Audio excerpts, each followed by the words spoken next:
Assalamualaikum warahmatullahi wabarakatuh. Waalaikumsalam warahmatullahi wabarakatuh. Bismillahirrahmanirrahim. Alhamdulillahi rabbil alamin.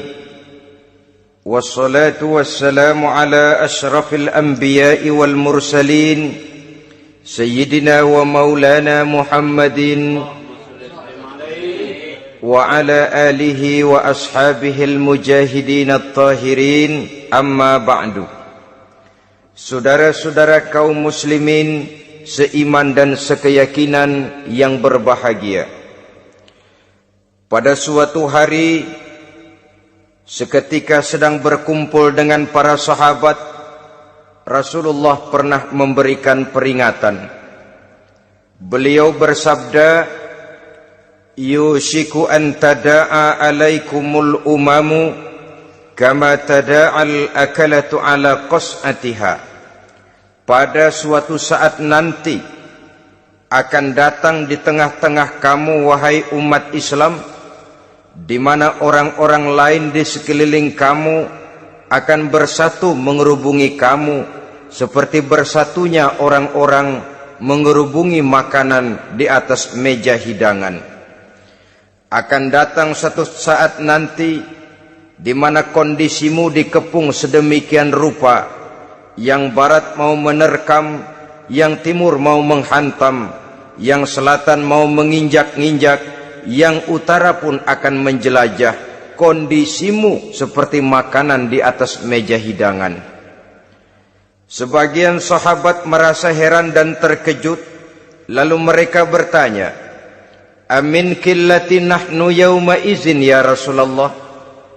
Apakah jumlah kami pada waktu itu sedikit ya Rasul? Kami sampai dikepung sedemikian rupa? Beliau menjawab, bal antum yauma izin katsir. Sama sekali tidak. Kamu tidak sedikit pada saat itu. Bahkan jumlahmu sangat banyak. Kamu adalah mayoritas. Walakinnakum ghusa'un ka ghusa'is sail. Tetapi keadaanmu saat itu persis seperti buih di lautan. Banyak tetapi centang perenang. Banyak tetapi tidak punya daya dan kekuatan. Banyak tapi dipermainkan gelombang lautan, dihempaskan ke tepian pantai tanpa punya makna dan arti. Kondisimu pada saat itu kuantitas yang tanpa kualitas, sehingga orang lain enak saja mengepung kamu. Akidahmu didangkalkan, dibanjiri dengan peradaban dan kebudayaan yang menjauhkan dari agama. Dari segi maksiat dan munkarat seluruhnya mengepung sampai kita melepaskan nilai-nilai Islam kita ini. Dan celakanya, sambung beliau, waliyanzi'anna fi qulubi aduwikumul mahabata minkum. Akan dicabut kehebatanmu di mata musuh-musuhmu, sehingga pada saat seperti itu orang lain memandangmu umat Islam enteng saja, remeh saja, tidak ada apa-apanya. Sudahlah, pokoknya umat Islam sikat saja. Umat Islam enteng, umat Islam kecil, umat Islam tidak ada apa-apanya. Alangkah ironinya, alangkah menyedihkannya, memilukan dan sekaligus memalukan. Umat yang mayoritas ini dipermainkan oleh yang minoritas. Umat yang jumlahnya terbesar, terbanyak, bahkan konon menurut catatan sampai 90%, tapi dipermainkan oleh mereka, kelompok-kelompok kecil ini. Waliyakzifanna fi qulubikumul wahn. Pada saat itu di hatimu dicampakkanlah penyakit wahan. Sahabat kemudian bertanya, wa mal wahnu ya Rasulullah? Apakah penyakit wahan itu ya Rasul? Beliau menjawab, hubbud dunya wa karahiyatul maut. Penyakit wahan itu tidak lain hubbud dunya wa karahiyatul maut. Terlalu cinta kepada dunia dan terlalu takut kepada mati. materialistis dan takut resiko. Dua penyakit inilah yang menyebabkan walaupun umat ini mayoritas, tapi dipermainkan oleh yang minoritas. Walaupun dia golongan terbesar, tapi nasibnya seperti makanan di atas meja makan. Dari segala macam penjuru mau menghantam dia. Saudara-saudara kaum muslimin yang berbahagia, ini merupakan analisa sosial bahwa pada satu saat nanti akan terjadi di tengah-tengah umat di mana kita dihantam dan diserbu dari segala macam penjuru. Akidah didangkalkan, peradaban dan kebudayaan dirusak, makanan dan minuman diracuni, pakaian ditelanjangi dan lain sebagainya, sampai kita melepaskan nilai Islam yang kita cintai ini. Kondisi sosial ini satu saat akan datang kepada kita. Demikian analisa dan peringatan dari Rasulullah sallallahu alaihi wasallam. Marilah sekarang kita melihat, adalah benar bahwa di zaman sekarang kita insya Allah tidak akan mengalami perang Badar sehebat yang pernah dialami oleh Rasul dan para sahabatnya. Tetapi sesungguhnya perang yang kita hadapi di zaman sekarang ini tidak kalah hebatnya dengan perang Badar, tidak kurang dahsyatnya dengan perang Uhud, tidak kurang ngerinya dari perang Khandaq. Hanya saja yang kita hadapi sekarang ini bukan ujung pedang, bukan ujung tombak, bukan ujung panah. Yang kita hadapi sekarang ini adalah perang akidah, perang ideologi, perang mempertahankan keyakinan. Yang kalau kita kalah sekarang, kita memang masih beragama. Tetapi anak kita, cucu kita, generasi yang akan hidup 5, 10, 20, 30 tahun yang akan datang, wallahu a'lam bissawab. Islam, saudara-saudaraku, tidak mungkin hilang dari dunia. Tetapi tidak mustahil Islam gulung tikar dari desa kita. Tidak mustahil Islam gulung tikar dari kampung dan kota kita, jikalau kita tidak menjaganya, jikalau kita tidak memeliharanya, bahkan jikalau kita tidak mewariskannya kepada anak-anak kita, generasi yang akan datang. Marilah kita mengingat sejenak bagaimana Islam di Spanyol yang pernah jaya, pernah mewarnai daratan Eropa, dan yang sekarang hanya sekedar tinggal ceritanya saja. Ini pernah diperingatkan oleh Rasul dalam satu hadis, sayati ala ummati zamanun la yabqal Islam illa ismun wala minal Quran illa rasmun. Akan datang satu masa di tengah umatku di mana pada masa itu Islam ada tapi hanya tinggal sekedar namanya saja, dan Quran pun ada tapi cuma sekedar tinggal tulisannya saja. Apabila kita tidak mewariskan ini kepada generasi yang akan datang, maka serbuan-serbuan dari berbagai macam penjuru dari hari ke hari semakin kita rasakan kehebatannya. Tidak mustahil sejarah Spanyol akan terjadi di desa kita, akan terjadi di kampung kita, akan terjadi di kota kita. Orang Spanyol kalau mereka cerita kepada anaknya, mereka akan cerita, "Nak, di sini dulu ada masjid." Kapan, Pak? Dulu bener dah. Banyak orang Islam kalau hari Jumat pada sembahyang, kapan itu, Pak? Dulu sekali. Sekarang cuma sekedar tinggal ceritanya saja. Bukankah sesuatu yang sangat tidak mustahil apabila kita tidak menjaga dan mewariskan Islam ini kepada generasi yang akan datang, maka serbuan-serbuan akan membawakan hasil yang diinginkan oleh para penyerbu itu tadi. Kita sudah menjadi umat yang mayoritas, tetapi umat yang mayoritas ini menurut Rasul dikepung sedemikian rupa, akidahnya didangkalkan, peradaban dan kebudayaannya ditekan sedemikian rupa, kehidupan sosialnya dibuat individualis, kemudian dari segi pergaulan, pakaian, makanan, minuman dan sebagainya diracuni, sampai dia tidak lagi berpegang teguh kepada agamanya. Dan dikala itu hilang kehebatan umat ini di mata musuh-musuhnya. Orang lain memandang kita ringan saja, enteng saja, satu umat yang sudah kehilangan wibawa.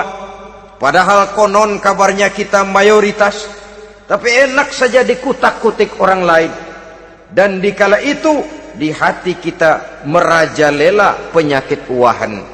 Penyakit wahan itu apa? Pertama, hubbud dunia, terlalu cinta kepada dunia. Terlalu cinta kepada dunia yang menyebabkan kita lupa akan tanggung jawab dan kewajiban, lupa meneruskan dan mewariskan Islam kepada generasi yang akan datang. Kita berlomba hanya untuk mengejar dunia dan seluruh isinya. Baik dia bernama material, baik dia bernama seksual, baik dia bernama pangkat, jabatan dan kedudukan, berlomba-lomba kita di dalamnya. Sampai tercampaklah penyakit hubbud dunia di dalam hati ini. Berurat dan berakar dunia itu, sulit dan berat kita berpisah daripadanya. Akibatnya kemauan untuk berbuat demi dan atas nama agama sangat sulit terwujud di dalam kehidupan ini.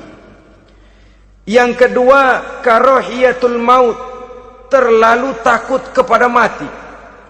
Baik mati ajal, mati dalam artian yang sebenarnya, baik mati usahanya, baik mati karirnya, baik mati pangkat dan jabatannya. Sehingga dengan demikian akibatnya jatuhlah kita menjadi umat yang kehilangan wibawa di mata orang lain. Saudara-saudara kaum muslimin rahimakumullah, saya katakan tadi, perang yang kita hadapi di zaman sekarang adalah perang akidah. Perang menghadapi peradaban dan kebudayaan yang menghancurkan moral daripada anak-anak kita. Perang menghadapi banjirnya maksiat dan munkarat, yang di tengah-tengah itu, di samping berkewajiban menjaga diri dan keluarga, kita pun juga berkewajiban menjaga anak-anak kita, generasi yang akan datang, mengarahkan dan mendidik mereka sesuai dengan yang dikehendaki oleh Allah Subhanahu wa ta'ala. Oleh sebab itu, pada pertemuan kali ini yang akan saya bicarakan ialah bagaimana idealnya seorang muslim lebih dahulu memberikan pendidikan kepada anak-anaknya.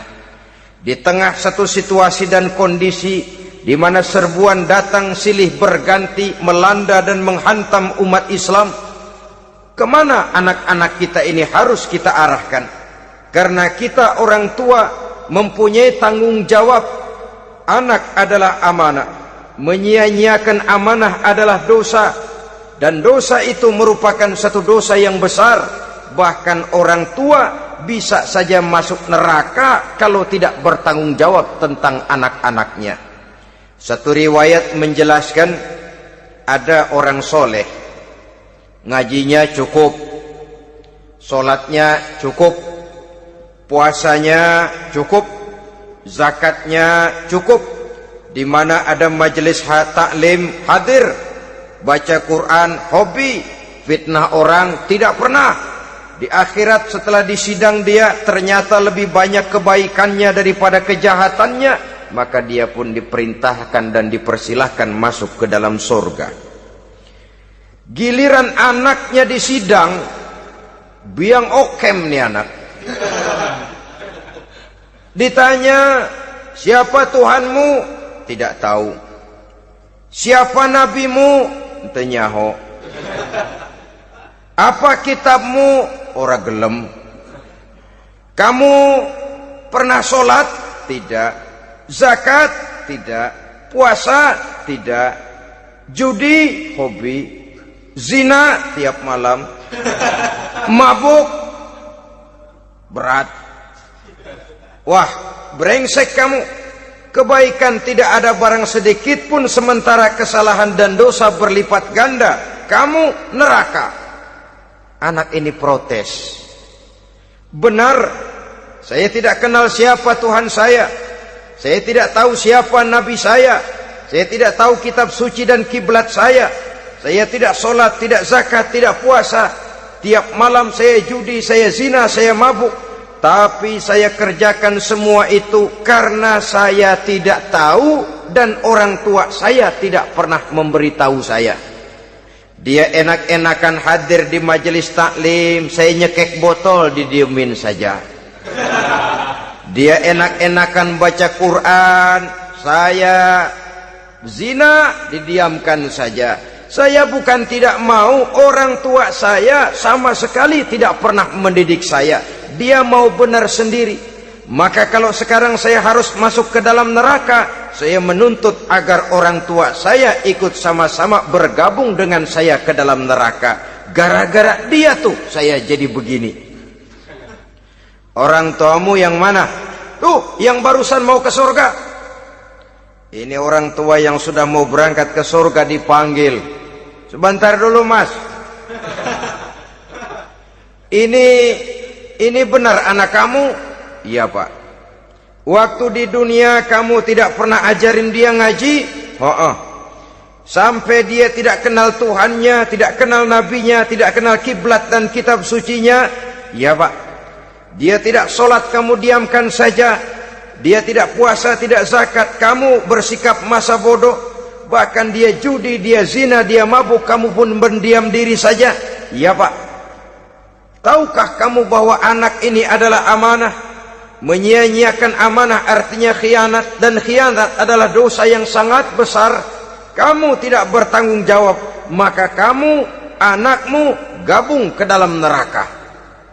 Saudara-saudara kaum muslimin rahimakumullah, itu sebabnya Allah pesan benar-benar, ya ayyuhalladzina amanu qu anfusakum wa ahlikum nara.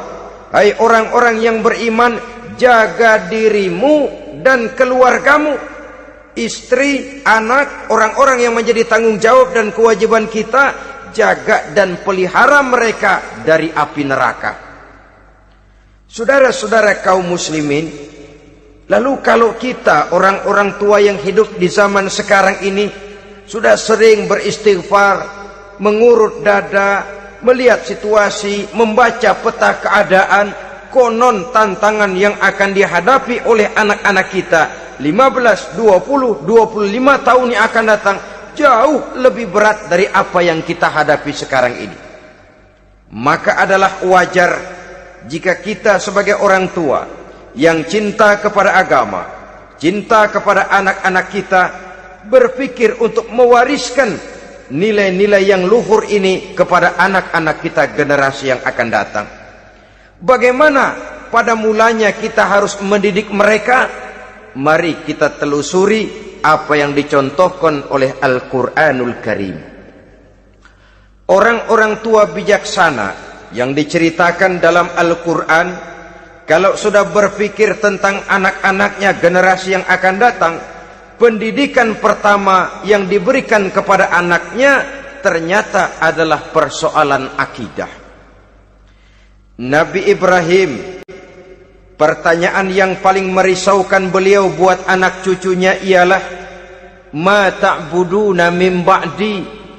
Saudara bisa lihat surah Al-Baqarah ayat 133. Anak-anakku, kalau pada satu saat nanti aku, ayahmu ini sudah tidak ada lagi, meninggalkan kamu semua, meninggalkan kehidupan dunia ini, ma ta'buduna min ba'di, apa yang akan kamu sembah nak kalau ayah sudah tidak ada lagi? Jikalau ayahmu sekarang masih rajin ke masjid, melakukan rukuk dan sujud, i'tikaf dan membaca Quran, kalau satu saat ayahmu meninggalkan dunia ini, masihkah engkau mau ke dalam masjid? Masihkah engkau rukuk dan sujud? Masihkah engkau i'tikaf? Ma ta'buduna min ba'di, apa yang akan kamu sembah kalau aku ayahmu tidak ada lagi nak? Ditanamkan bukan hanya keyakinan bertauhid, sekaligus juga menyembah kepada Allah yang kita yakinkan dengan tauhid itu tadi. Bukankah berbeda dengan kita kebanyakan orang tua sekarang? Kita tidak pernah berpikir ma ta'buduna min ba'di. Kalau bapak tidak ada, kamu nyembah apa nak? Kita orang tua sekarang pagi-pagi malah berpikir ma ta'kuluna min ba'di. Kalau bapak enggak ada, kamu nanti makan apa nak? Bukan nyembah apa yang kita pertanyakan, bukan nyembah apa yang kita khawatirkan, makan apa nak?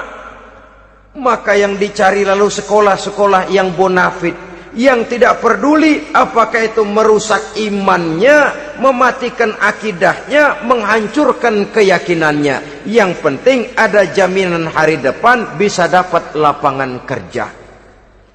Akibatnya berduyun-duyun orang-orang tua muslim menyekolahkan anaknya di sekolah-sekolah yang bukan Islam, yang nyata-nyata membahayakan akidahnya, dididik dengan kultur dan budaya yang bertentangan dengan nilai-nilai agamanya. Bukankah ini berarti merelakan anak untuk dikafirkan? Bukankah ini artinya menyerahkan anak untuk ditulis menurut selera para pendidik yang tidak sesuai dengan nilai akidah yang dimilikinya? Mengapa kita tidak berpikir seperti Nabi Ibrahim, yang sebelum memberikan pendidikan kecerdasan, sebelum pendidikan matematika, IPS, PSPB dan disiplin ilmu lainnya, yang pertama ditanamkan ma ta'buduna min ba'di. Kalau ayahmu tidak ada, kamu menyembah apa nak? Menyembah Allah apa nanti malah menyembah harta? Menyembah Allah apa nanti malah mendewa-dewakan pangkat dan jabatan? Menyembah Allah apa malah nanti menyembah alam? Itu yang dikhawatirkan Nabi Ibrahim kepada generasi yang akan datang.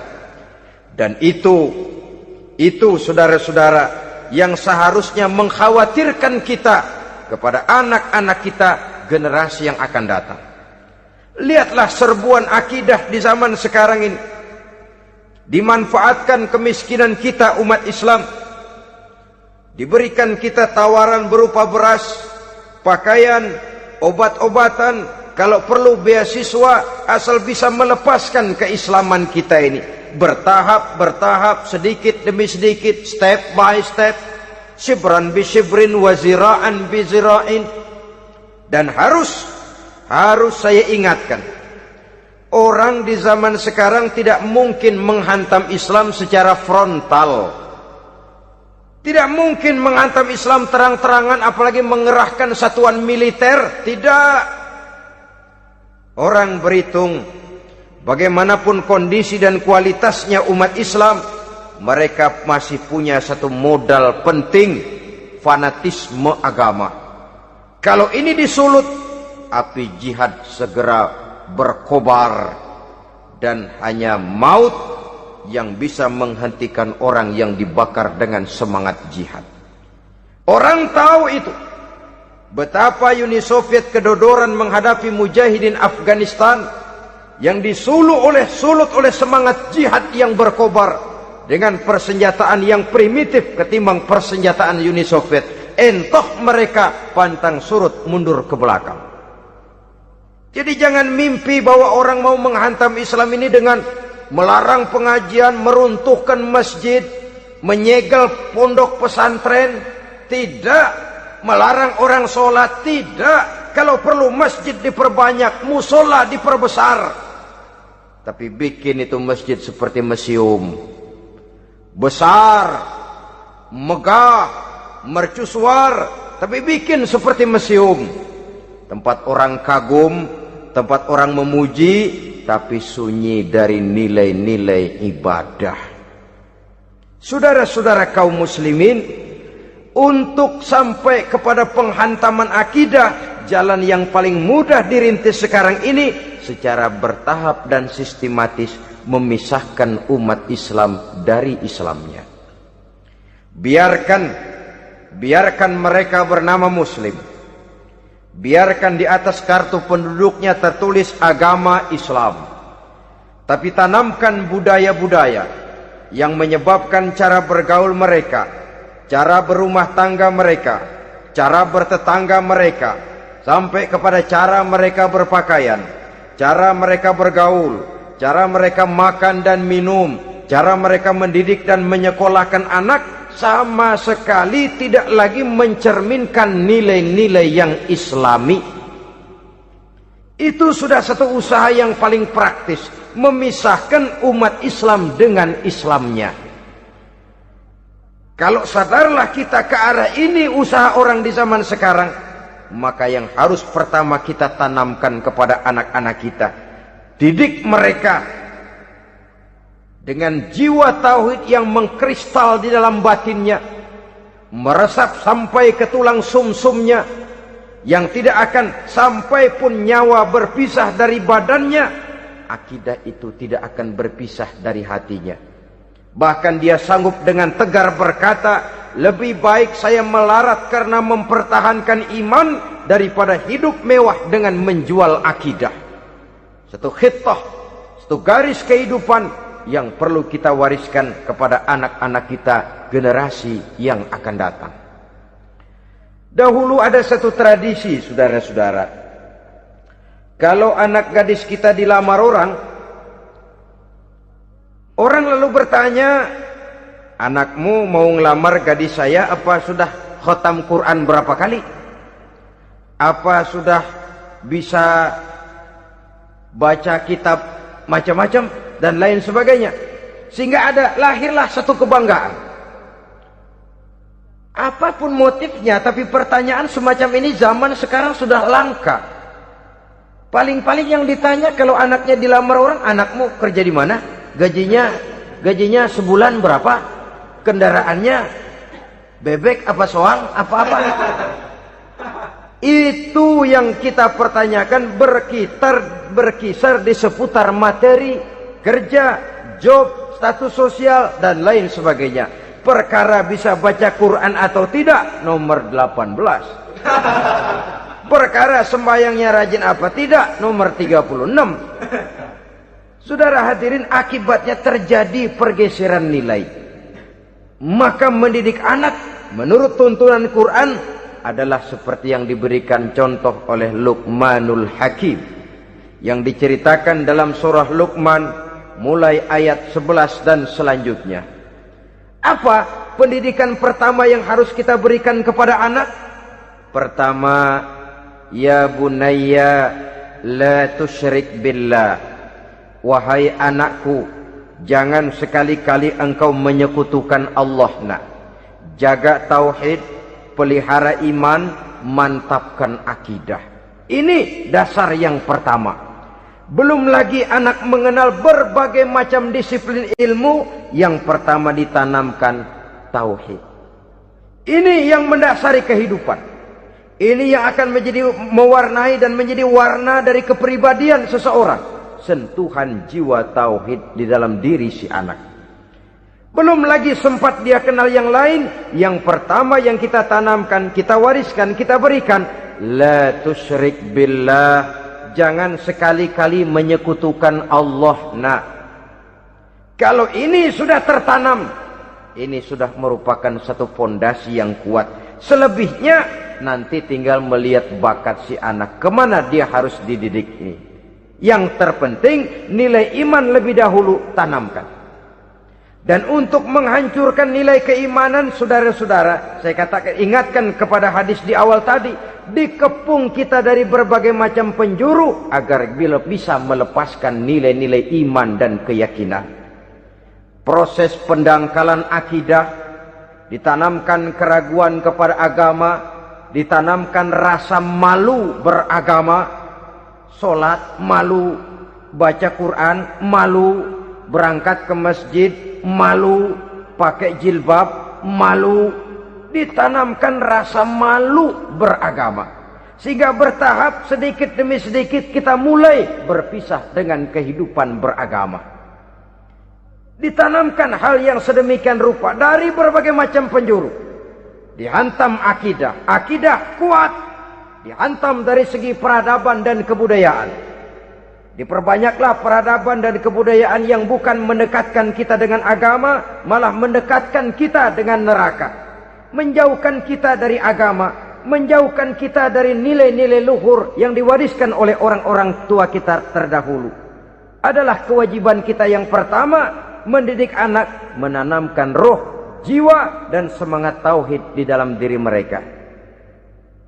Saudara-saudara kaum muslimin rahimakumullah, kenapa kita lebih dahulukan menanamkan jiwa, roh dan semangat tauhid ini kepada anak-anak kita? Pertama, kita tidak hanya ingin sekedar mempunyai anak yang pintar, tetapi lebih daripada itu kita pun ingin mempunyai anak yang benar. Segala macam disiplin ilmu, segala macam bentuk penalaran ilmiah dan pengisian intelektualitas manusia mungkin di satu sisi akan membuat dia pintar, tapi di sisi lain belum tentu akan membuat dia benar.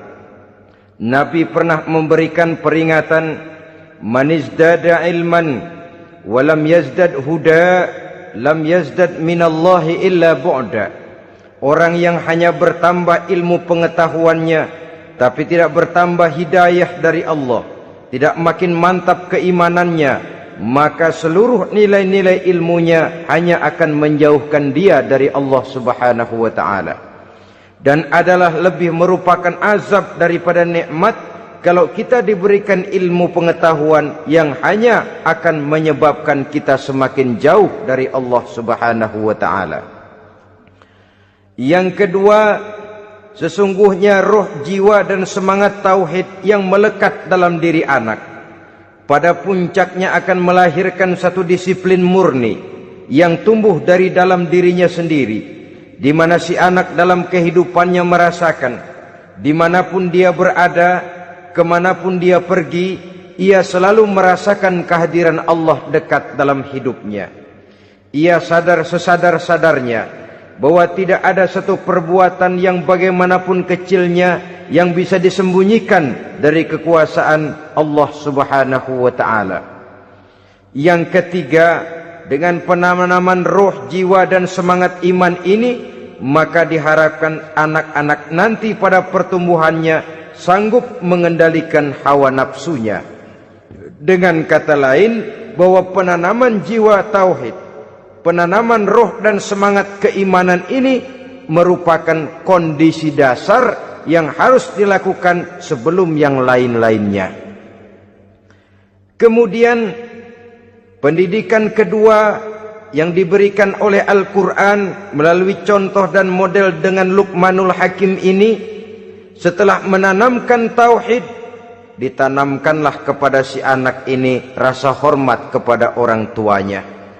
Wa wassaynal insana biwalidayhi, dan kami wasiatkan kepada manusia untuk berbakti kepada ibu bapaknya. Hamalathu ummuhu wahnan ala wahnin, karena ibunya telah mengandungnya dengan kepayahan di atas kepayahan, maksudnya dengan kepayahan dan kelelahan yang berlipat ganda. Sehingga ketika Rasul ditanyakan orang, ya Rasul, siapa yang paling harus saya taati di dunia ini? Beliau menjawab, ibumu. Kemudian siapa lagi ya Rasul? Ibumu. Setelah itu siapa lagi ya Rasul? Ibumu. Dan kemudian siapa ya Rasul? Bapakmu. Ibu, ibu, ibu, bapak. Bahkan al-jannatu tahta aqdamil ummahat, surga berada di bawah telapak kaki ibu.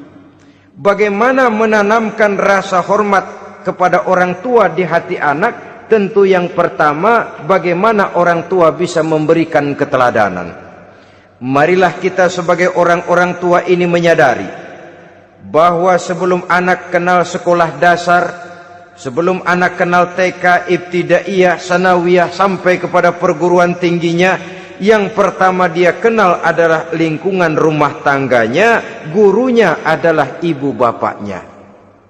Di sini berlakulah apa yang dinamakan keteladanan. Keteladanan jauh lebih berhasil daripada sekedar teori-teori yang muluk. Keteladanan jauh lebih berhasil daripada berbagai macam indoktrinasi dan penataran. Kurangnya keteladanan akan menyebabkan anak mencari pola. Apabila kita orang tua ini tidak bisa memberikan keteladanan yang baik kepada anak-anak kita, maka pada suatu saat anak-anak akan menganggap enteng dan kehilangan wibawa kita sebagai orang tua di mata mereka. Dikala itu akan sangat sulit kita membentuk kepribadian mereka. Bukankah di zaman sekarang ini kita banyak mengalami krisis wibawa, krisis figur?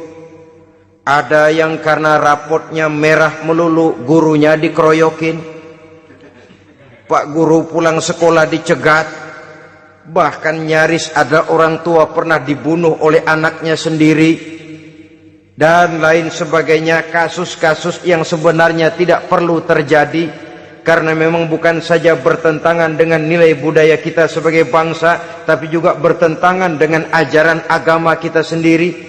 Krisis wibawa, krisis figur, yang juga akibatnya harus kita sadari banyak faktor yang membentuk kepribadian anak. Pergaulannya, yang dibacanya, yang ditontonnya, yang disaksikannya di dalam kehidupan. Benar kita menyekolahkan mereka, tapi berapa jam mereka di sekolah? 6 jam, 7 jam paling lama. Sedangkan mereka hidup satu hari satu malam 24 jam. Kalau cuma 7 jam di sekolah, ini berarti lebih banyak dia di luar sekolah. Dan di luar sekolah itu artinya ya rumah tangganya, ya temannya, ya lingkungan di mana dia tinggal, yang seluruhnya sangat besar pengaruhnya dalam ikut membentuk kepribadian anak-anak kita. Saya katakan tadi, di samping kita menghadapi perang akidah, kita pun berhadapan di dalam perang menghadapi peradaban dan kebudayaan yang bukan saja menjauhkan kita dari agama, tetapi sanggup menghancurkan moral daripada anak-anak kita.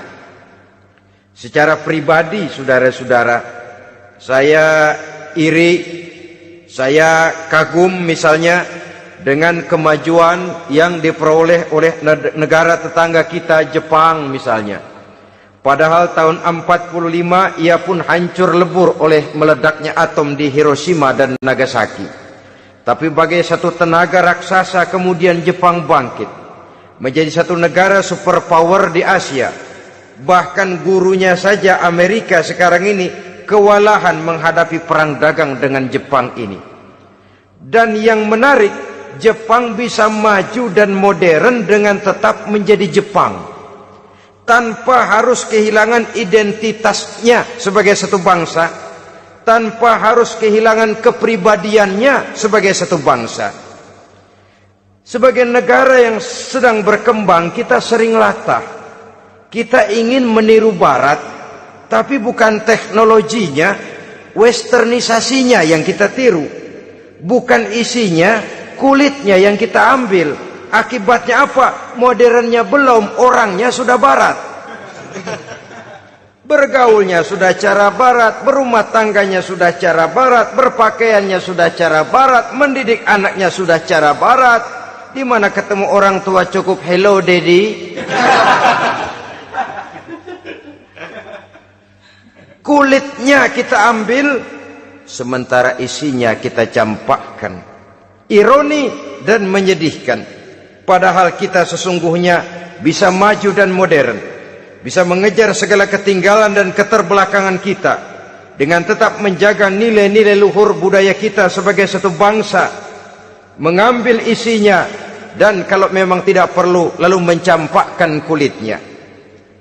Pengaruh peradaban dan kebudayaan yang menghancurkan moral daripada anak-anak kita oleh pesatnya arus teknologi, oleh pesatnya arus komunikasi, di mana hal-hal yang terjadi di belahan dunia lain dapat kita saksikan hari ini juga melalui layar televisi.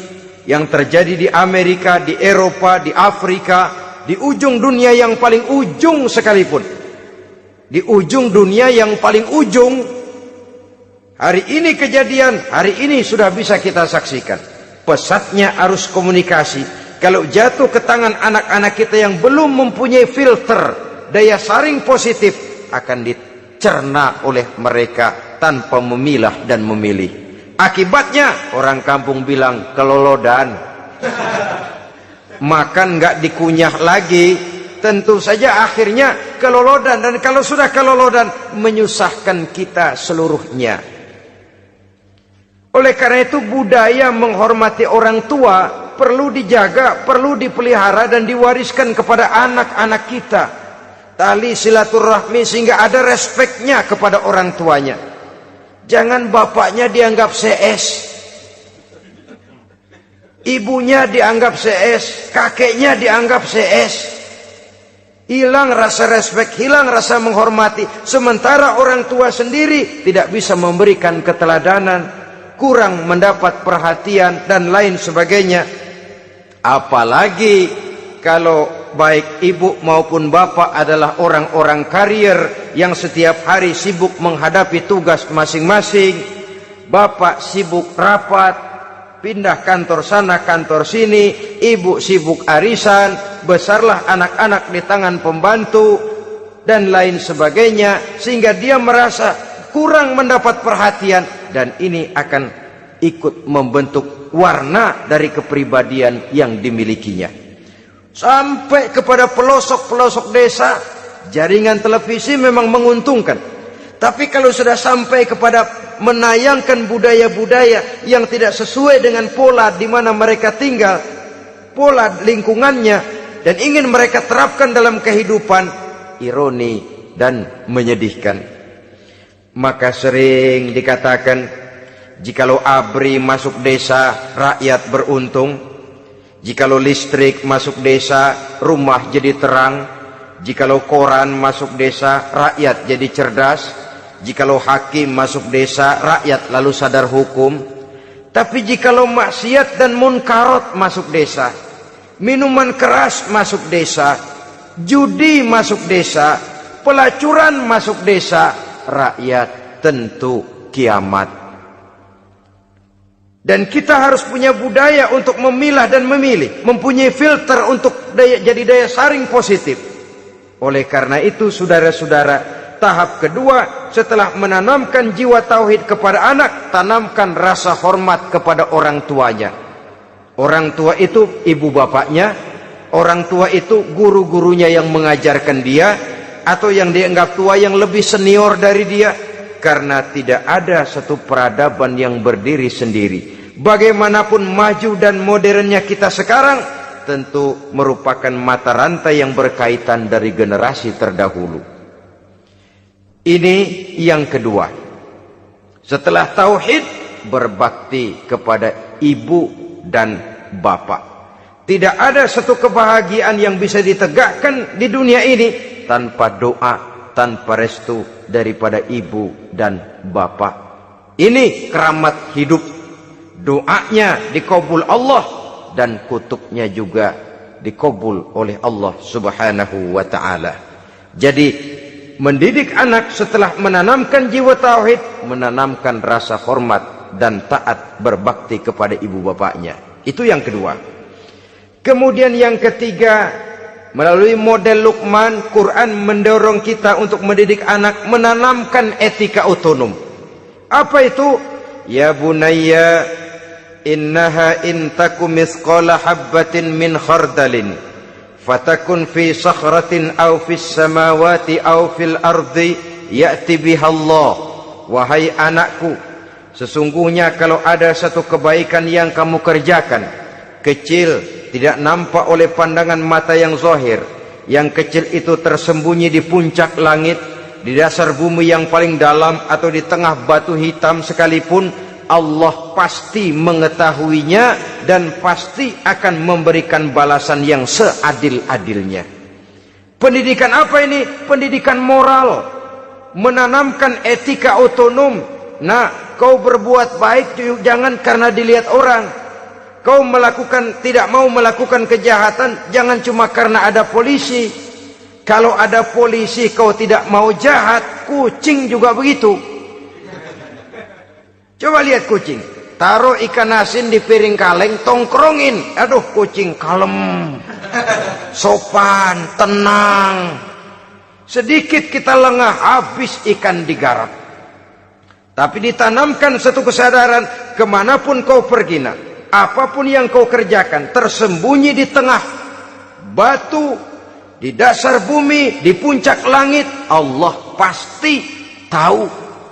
Dalam bahasa yang ringan, Kita ini diawasi oleh 2 hiperkomputer yang maha sensitif. Produksi langit, mereknya Rokib dan Atid. Itu komputer yang sangat peka dan sensitif. Jangankan kita berbuat, kita berniat baik saja, komputer sudah nyatat sendiri. Inilah yang orang sekarang namakan waskat, pengawasan malaikat. Kalau hidup sudah merasa diawasi oleh malaikat, waskat berhasil. Tapi kalau waskat sudah diawasi malah nekat, itu yang gagal. Atau yang diawasi dan yang mengawasi sama-sama sepakat, itu juga bisa cincai. Saudara-saudara kaum muslimin rahimakumullah, waskat dalam pengertian kita muslim, bagaimana hidup ini merasakan diawasi oleh malaikat. Intelektualitas yang tinggi sekalipun, IQ yang nilainya plus sekalipun, disiplin ilmu yang bagaimanapun banyak yang memenuhi benak kita, tanpa diiringi oleh etika otonom, orang sering mencari celah dan kesempatan. Mencari celah dan kesempatan. Tapi kalau sudah merasa, kemanapun saya pergi, dimanapun saya berada, kebaikan bagaimanapun sekecilnya saya lakukan, toh Allah pasti akan memberikan balasan.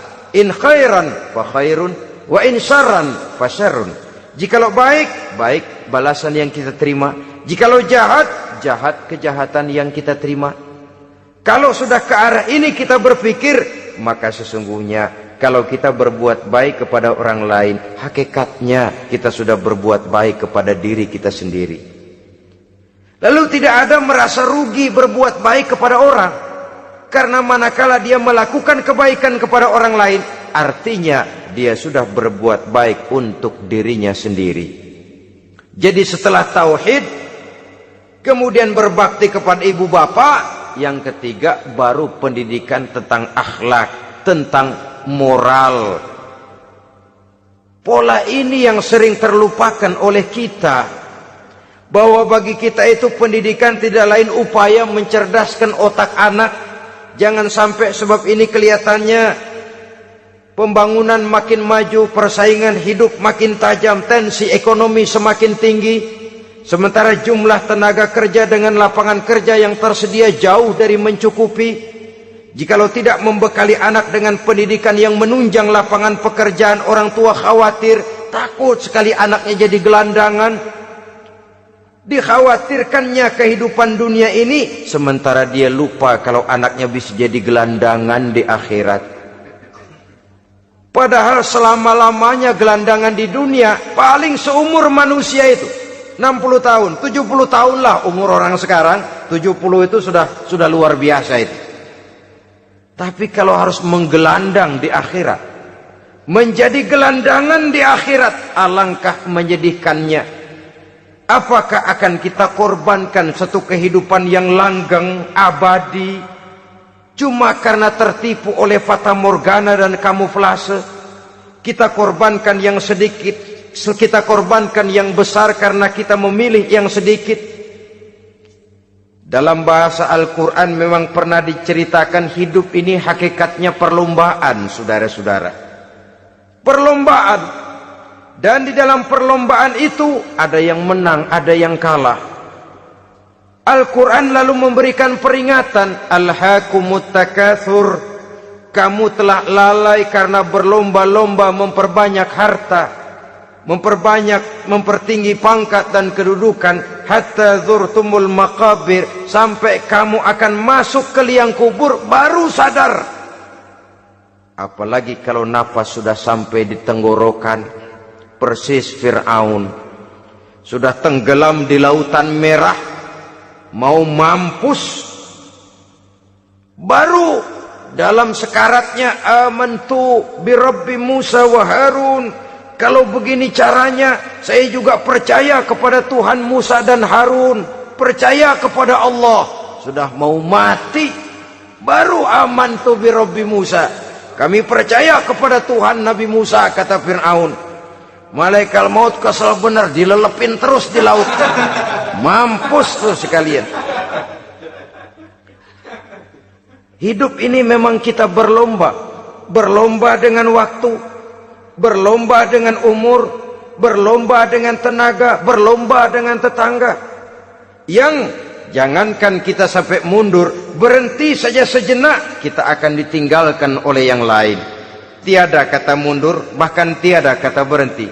Sekali kita melangkah, melangkahlah terus. Tapi berlombalah seperti yang dikehendaki Quran. Fastabiqul khairat. Berlomba-lombalah di dalam kebajikan. Jangan berlomba-lomba di dalam kemaksiatan, kemunkaran, kejahatan. Berlombalah dalam urusan kebaikan. Saudara-saudara kaum muslimin rahimakumullah. Tauhid, berbakti kepada ibu bapa, kemudian pendidikan tentang moral. Apabila pendidikan tentang moral sudah tertanam, barulah lihat bakat si anak. Kemana bakatnya? Anak saya kelihatannya dari kecil demennya main bedil-bedilan saja. Abri kali itu. Kirim ke Magelang, masukkan akabri. Tapi dengan syarat 3 itu tadi. Iman sudah tertanam, rasa bakti kepada ibu bapak sudah ada, dan punya nilai moral. Sehingga boleh jadi nanti dia menjadi jenderal yang beriman, yang berbakti kepada ibu bapaknya, dan punya moral yang tinggi.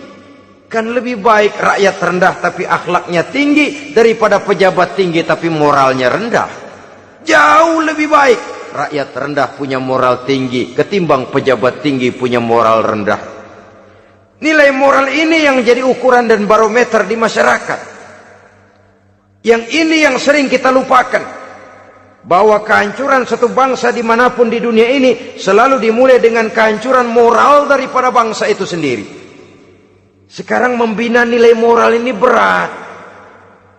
Gadis kita, remaja, putri diberikan pakaian jilbab, mungkin dia sendiri masih setengah-setengah, ditambah lagi oleh ledekan temennya. Jilbab lah kuno. Bau sorga lah, bau masjid lah, bau menyan lah.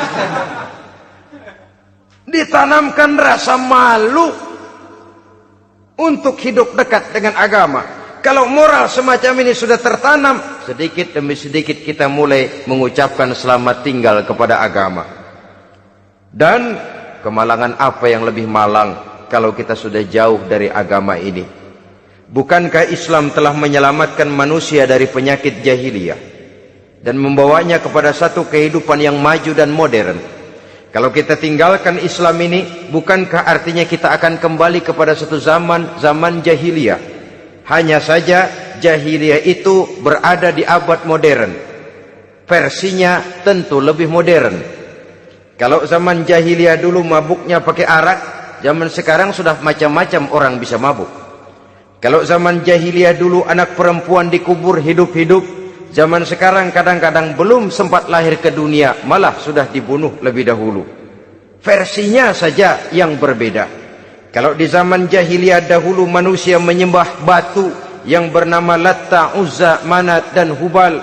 Di zaman jahiliyah modern sekarang ini, orang sering menyembah kepala bagiannya, sering menyembah atasannya, sering menyembah komputer, sering menyembah teknologi modern yang lebih diyakininya daripada Allah sebagai keyakinan sentral di dalam hidupnya.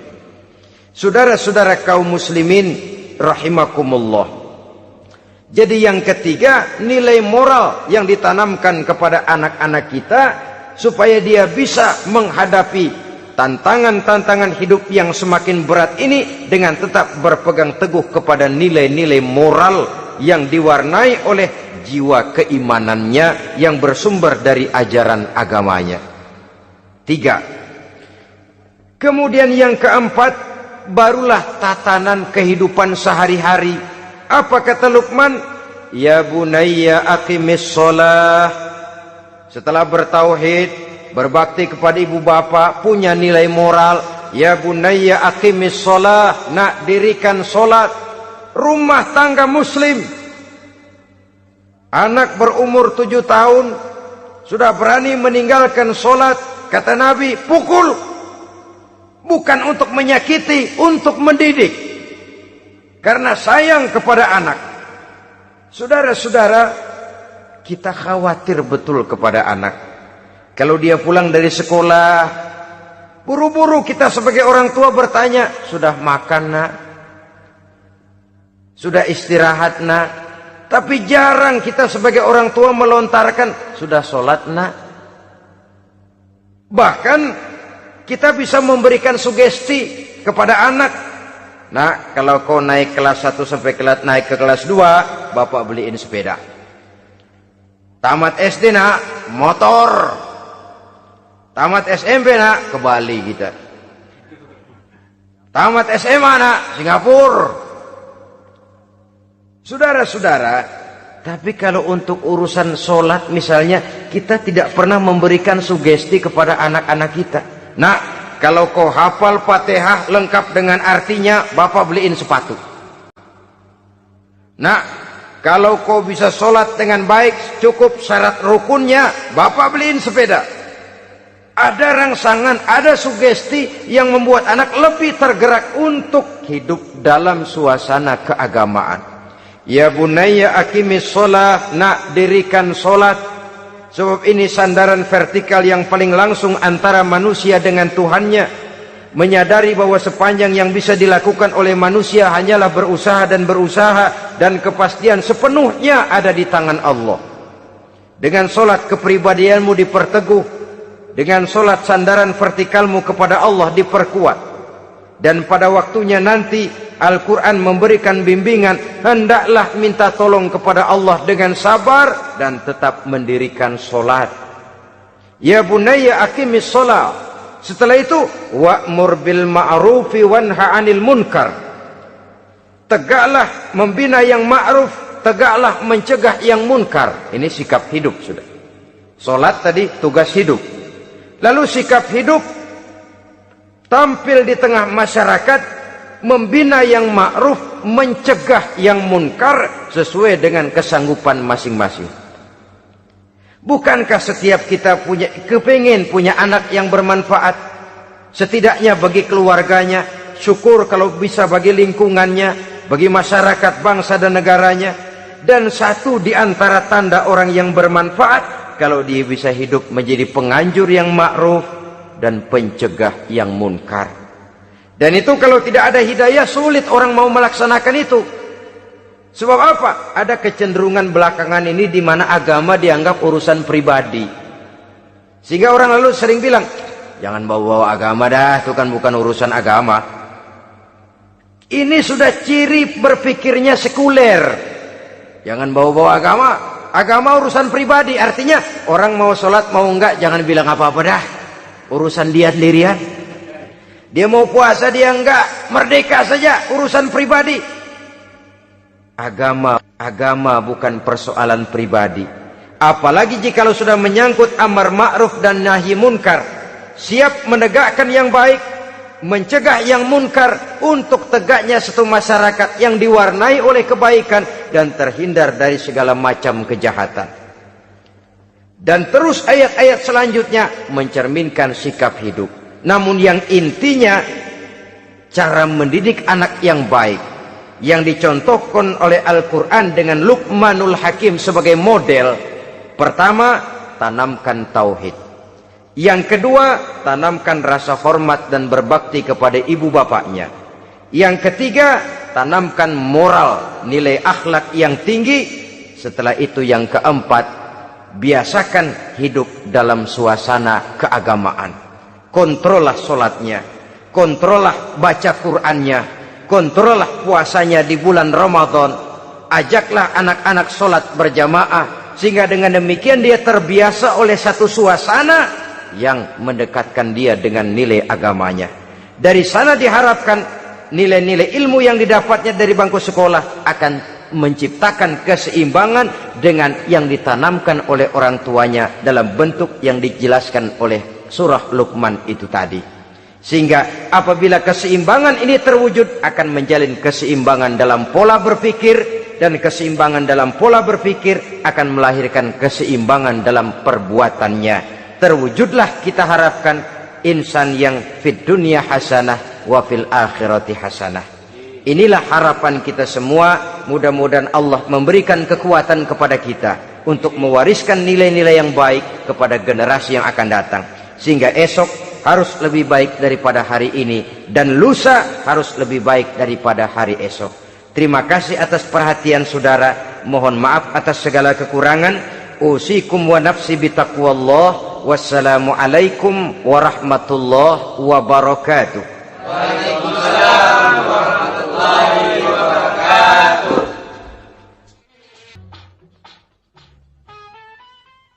Assalamualaikum warahmatullahi wabarakatuh. Waalaikumsalam warahmatullahi wabarakatuh. Alhamdulillahi rabbil alamin. Wassalatu wassalamu ala ashrafil anbiya'i wal mursalin Sayyidina wa maulana Muhammadin wa ala alihi wa ashabihil mujahidin at-tahirin, amma ba'du. Saudara hadirin kaum muslimin rahimakumullah. Dalam kehidupan sehari-hari kita selalu berhadapan dengan dua hal yang berlawanan, dengan dua hal yang kontroversial kata orang sekarang, yang kita diharuskan memilih satu di antara kedua hal itu. Sejak kita bangun tidur sampai kita tidur lagi, selalu kita hadapi dua persoalan itu, yang benar dan yang salah, yang hak dan yang batil, yang pantas dan yang tercela, yang ma'ruf dan yang munkar. Persis seperti sebaik lagu yang lagi ngepop dan banyak dinyanyikan anak sekarang. Madu di tangan kananmu katanya, racun di tangan kirimu. Tapi saya fikir-fikir, bagaimanapun kalau cuma sekedar madu di tangan kanan, racun di tangan kiri, adresnya jelas. Yang repot kalau kita sudah tidak tahu lagi mana yang madu, mana yang racun. Lebih celaka lagi di zaman sekarang, banyak racun mereknya madu. Kita terpedaya, kita terpesona, kita terpukau oleh racun yang bermerek madu ini. Kita minum dia, yang akibatnya rawan di dalam kehidupan kita. Sangat banyak racun-racun yang terpancang di sepanjang perjalanan hidup kita ini. Dan dua di antara racun kehidupan itu akan kita bicarakan pada pertemuan kali ini, yakni arak dan judi, minuman keras dan judi.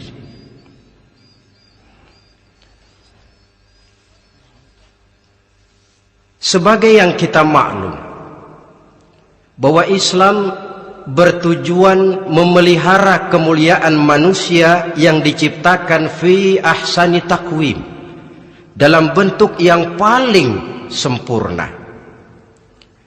Arak atau minuman keras jelas merupakan hal yang merusak dari berbagai aspek kehidupan.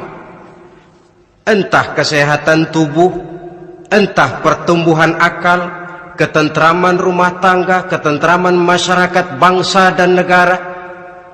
Cobalah sejenak kita adakan penyelidikan. Kalau masuk kita ke dalam penjara, melihat sel-sel di sana, berapa banyak yang mendekam di sel karena urusan minuman keras. Masuk kita ke rumah sakit, berapa banyak yang dirawat akibat minuman keras, akibat stres yang dialaminya. Berapa banyak rumah tangga berantakan, berapa banyak pembunuhan terjadi, pemerkosaan terjadi akibat daripada minuman keras ini. Yang paling ironi kalau dia sudah menyerang anak-anak muda kita. Padahal kita tahu remaja pemuda adalah bentuk miniatur daripada kehidupan suatu bangsa. Akan bagaimana warna Indonesia 20, 30, 40 tahun yang akan datang, remaja dan pemuda kita jawabannya. Bahkan dari segi agama pun akan bagaimana warna Islam di Indonesia 20-30 tahun yang akan datang, remaja itu pula jawabannya. Karena itu tidak terlalu berlebihan kalau saya berkata bahwa untuk menghancurkan Islam di Indonesia ini tidak perlu menghancurkan pondok pesantren, tidak perlu menutup masjid, melarang pengajian, menyegel musola, tidak perlu. Untuk menghancurkan Islam di Indonesia cukup dengan meracuni remaja, pemuda-pemudi Islam di Indonesia. Kalau mereka sudah diracuni, dijauhkan dari agamanya, masalahnya tinggal menunggu pergantian generasi. Maka yang jadi pilot proyek jelas remaja, pemuda, termasuk dengan menanamkan pengaruh minuman keras. Ditanamkan ke tengah remaja kita ini untuk jauh dari tuntunan agama. Hei pemuda-pemuda Islam, kalau kau mau jadi pemuda modern, jangan dekat-dekat ke masjid. Masjid khusus 60 tahun ke atas. Sepertinya di depan masjid itu ada papan pengumuman masjid khusus 60 tahun ke atas. Baca Quran kolot. Seiring dengan itu lalu modernisasi diartikan dengan westernisasi. Kau tidak akan bisa jadi pemuda modern sebelum semua yang datang dari barat kau telan mentah-mentah. Kau harus bisa bergaul seperti orang barat, berumah tangga macam orang barat, makan minum seperti orang barat. Kalau nyanyi lagu barat yang orang lain gak ngerti, kamu juga gak tahu.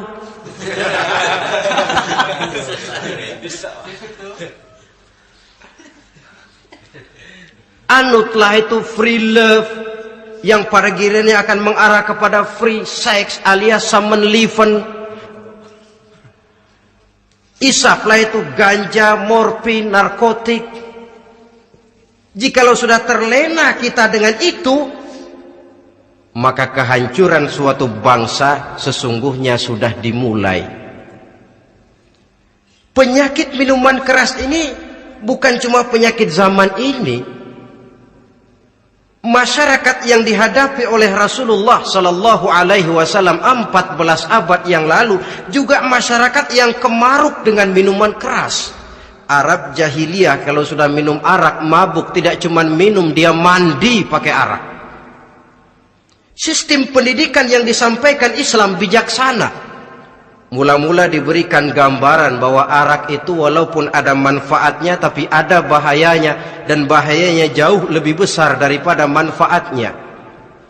Tahap kedua diberikan pesan jangan mendekati solat dalam keadaan mabuk. Padahal solat 1 hari 1 malam 5 kali, artinya makin jauh saja dia dari arak itu. Pada saat kondisi iman sudah memungkinkan, barulah turun vonis bahwa arak itu najis, perbuatan setan, jauhi. Yang ironi yang saya katakan tadi, racun mereknya madu.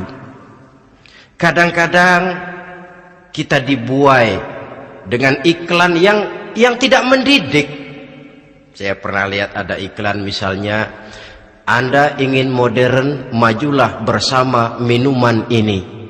Atau minuman ini lambang pergaulan dunia yang maju. Modern diukur dari minuman. Yang jadi korban akhirnya remaja dan pemuda-pemudi kita. Saya teringat satu analisa dari Rasulullah Sallallahu Alaihi Wasallam. Beliau bersabda, Inna min asyratis sa'ah, sesungguhnya di antara tanda-tanda kiamat. Apa kiamat itu? Dalam arti yang umum, kiamat itu saat dimana alam ini hancur, bumi gempa, air laut tumpah ke darat, gunung meletus, planet-planet bertabrakan, lalu semua yang bernama hidup mati. Itu kiamat beneran. Saya nggak mau cerita kiamat beneran, sebab saya sendiri nggak kepengen ngalamin. Yang sering kita ngalami ini kiamat kecil-kecilan, kiamat mini. Apa kiamat mini itu? Hancurnya sendi-sendi kehidupan sosial. maksiat merajalela, munkarat menjadi-jadi. Yang ma'ruf dianggap munkar, yang munkar malah menjadi ma'ruf. Yang salah disanjung-sanjung, yang benar dicaci maki. Tuntunan dianggap tontonan, tontonan malah jadi tuntunan. Kan kiamat kalau sudah begitu. Penjungkiran nilai. Kenapa hal semacam ini bisa terjadi? Penyebabnya kata Nabi, pertama ayyurfa'al ilmu. Ilmu diangkat oleh Allah. Bagaimana cara Allah mengangkat ilmu dan apa maksudnya itu? Allah mengangkat ilmu itu, saudara, caranya pertama dengan mewafatkan ulama. Makin banyak ulama wafat, makin banyak ilmu ditarik. Yang kedua, kurangnya minat orang untuk belajar agama. Kalau sudah klop macam itu, artinya agama sudah disudutkan ke pojok-pojok kehidupan. Agama cuma sekedar tinggal dekorasi. Agama cuma seminar, cuma kongres, cuma muktamar. Tapi bahwa agama merupakan realita dalam kehidupan, itu tidak pernah terwujud. Kalau ulama sudah tiada, minat orang belajar agama berkurang, maka ajaran Allah tidak lagi didengungkan orang. Dikala itu, wa yudharul jahlu, akan muncullah kebodohan. Nampak kebodohan di mana-mana. Muncul permissive society, masyarakat yang merasa boleh hidup dengan kaidah serba boleh. Tidak ada halal, tidak ada haram. Tidak ada hak, tidak ada batil, semuanya serba boleh. Kalau sudah begitu kondisi masyarakat, terjadilah apa yang dianalisa oleh Nabi. Dikala itu wayabswa zina dikerjakan berterang-terangan. Orang sudah tidak punya malu. Hidupnya sudah pakai prinsip punya kuping, kuping kebo. Punya muka, muka tembok. Punya kulit, kulit badak. Kalau juga dikasih tahu, malu dong kau tinggal serumah belum nikah. Malu sama siapa? Masyarakat. Allah, masyarakat cuek aja.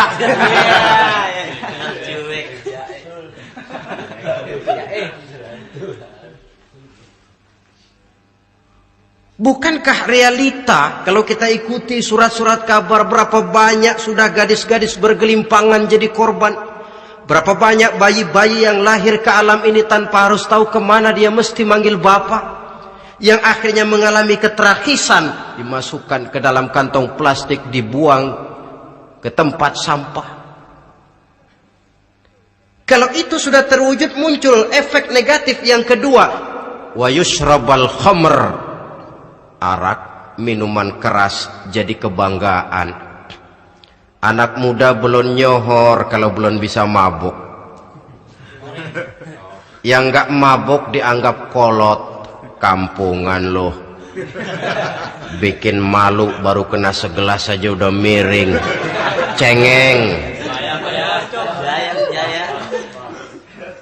Temen kita hebat sampai nyungsep di got.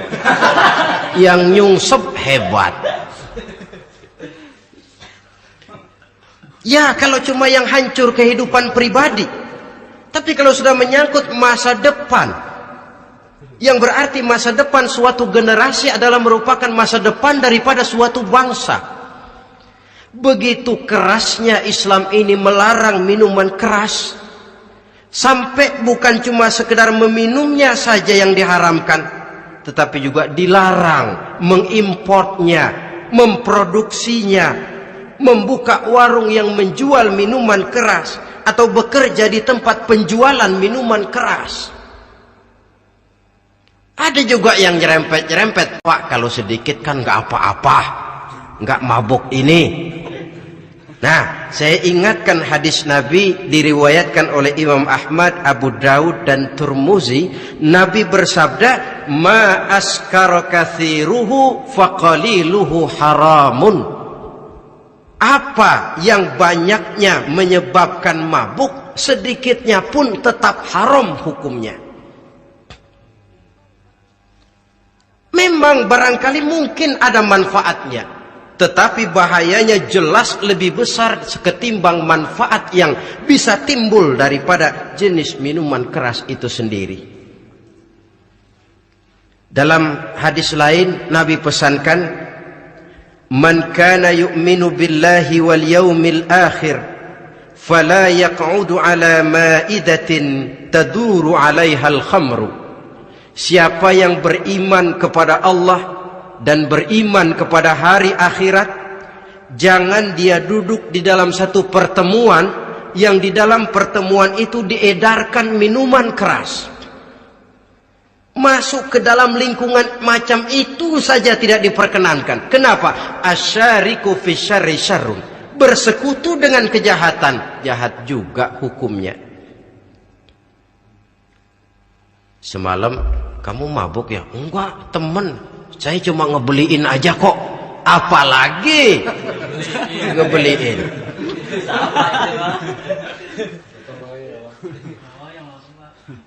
Sebab apa? Dalam keadaan mabuk, orang tidak lagi bisa berpikir secara logik. Daya kontrol hilang, artinya perbuatan sudah tidak terkontrol lagi. Yang pertama. Yang kedua, IQ tidak akan tumbuh dan berkembang secara normal seperti yang kita harapkan.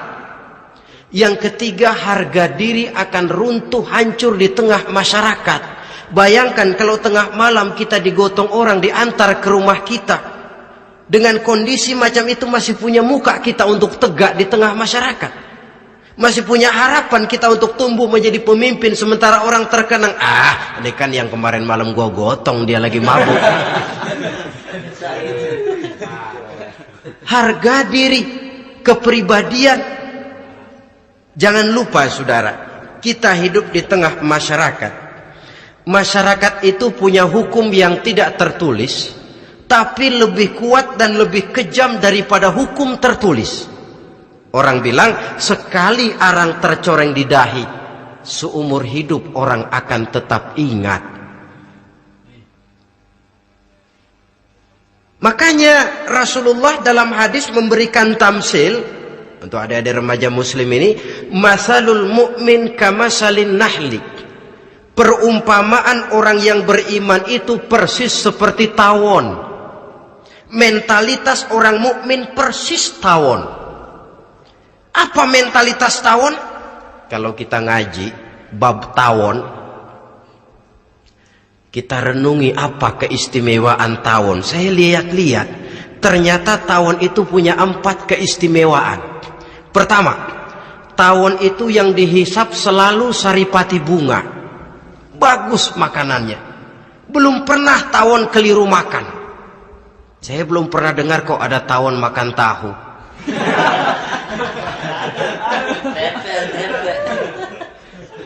Yang dimakan selalu saripati bunga. Artinya apa? Orang mukmin perutnya itu perut selektif. Yang dimakan yang baik-baik, yang diminum yang baik-baik. Yang baik menurut agama itu adalah yang halal, thayyibat. Perutnya selektif, bukan perut asbak. Kalau asbak puntung apa saja masuk ke dalamnya. Tapi mukmin perutnya ini selektif. Daging kambing masuk, tahu masuk, kangkung masuk, kodok minggir, air kelapa minum, kopi minum.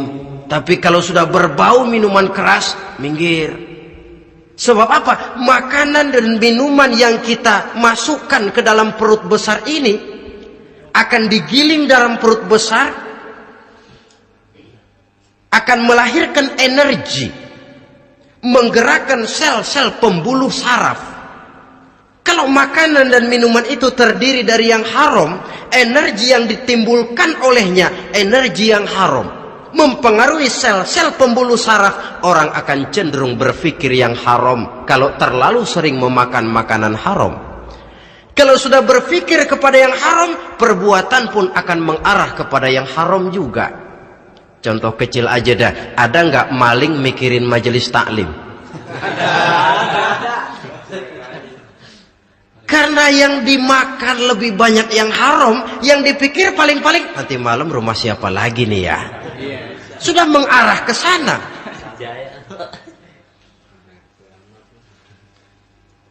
Saripati bunga yang dimakan tawon itu. Lalu tawon yang kedua saya lihat yang dikeluarkan selalu madu. Artinya apa? Orang mukmin itu kalau dia berkata, perkataannya mengenakan orang. Kalau dia berbuat, perbuatannya membawa manfaat bagi orang. Kalau kakinya melangkah, tentu ke tempat yang ada gunanya. Yang dikeluarkan madu, bukan racun. Indah tawon itu. Yang ketiga tawon saya lihat, kemanapun dia hinggap, tidak ada dahan patah. Artinya apa? Orang mukmin dimanapun dia tinggal, kemanapun dia pergi, pantang jadi biang kerok buat lingkungannya, pantang menimbulkan kerusuhan dan keonaran. Tidak ada cabang patah dimanapun tawon hinggap. Tapi juga yang keempat, saya lihat-lihat tawon itu jangan coba-coba diusik. Satu kali dia diusik, kemana orang lari? Nyilem masih ditungguin. Tawon. Tapi kalau nggak diusik, nggak ada tawon usil ke pasar nyariin orang. Ketika dia diusik, inilah saatnya saya harus mempertahankan kehormatan diri saya. Dia pun bangkit. Artinya apa? Orang mukmin tidak boleh nyari-nyari musuh. Tapi ketemu musuh tidak boleh lari. Musuh jangan dicari, bertemu pun jangan lari. Mentalitas orang mukmin seperti tawon. Yang dimakan baik, yang dikeluarkan baik. Kemana dia tinggal tidak menimbulkan keonaran buat masyarakat, tapi juga sanggup menjaga dan mempertahankan kehormatan dirinya. Kalau konteksnya dengan masalah yang sedang kita bicarakan, minuman keras, saya katakan tadi kita kadang-kadang salah pilih, tertipu oleh racun yang bermerek madu. Ada minuman empuk, nyari yang keras. Salah pilih. Ketahuan orang bikin pel buat anjing, manusia yang nelen. Akhirnya miring kayak anjing. Saudara, mari kita renungi An-Nisa ayat 140. Allah Subhanahu wa ta'ala mengingatkan, qad nazzala alaikum fil kitabi an idza sami'tum ayati llahi yukfaru biha wa yustahza'u biha fala taq'udu ma'ahum hatta yakhudu fi haditsin ghairi innakum idzam misluhum. Sungguh kata Allah, telah diturunkan kitab Al-Quran ini kepada kamu, yang apabila kamu dengar ayat-ayat Allah itu diingkari orang, diejek-ejek orang, fala taq'udu ma'ahum, jangan kamu duduk bersama orang-orang semacam itu. Bagaimana mengejek ayat-ayat Allah? Misalnya, tahu kalau minuman keras itu diharamkan, tapi masih minum juga, itu kan mengejek ayat namanya. Duduk di majelis semacam itu dilarang oleh Quran. Kenapa? Innakum izam misluhum. Kalau kamu juga duduk di majelis semacam itu, kau dan mereka sama saja, kata Quran. Sama saja.